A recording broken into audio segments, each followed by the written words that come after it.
Gde ste drugari? Tiago Ferreira, direktno sa mjesta gdje se prave najbolji ćevapi, ne samo u Banja Luci, nego na svetu, jel tako? U Republici Srpskoj, ne samo na svetu, nego u Republici Srpskoj.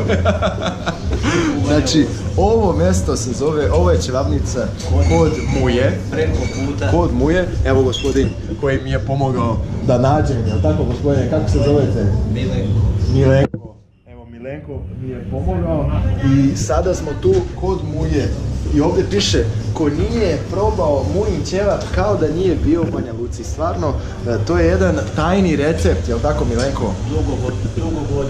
Dugogodišnji recept. Jel znate kako se pravi? Ko je to tajni? Pa dobro, ne bih ja o tome. Ja sam volim da jedem. Pravo ste Milenko. Ne zanima nas toliko koji je recept, neka to ostaje tajni. Nek bude tajni recept, ali samo da nam služe ovim vrhunskim ćevapima. Stvarno smo naručili tu kombinaciju šiš ćevapa i običnih ćevapa i ovako to izgleda. Zaista ima vrlo poseban ukus. Moram vam reći da sam oduševljen, kao što je i kolega Eusebio, tako, Portugalac.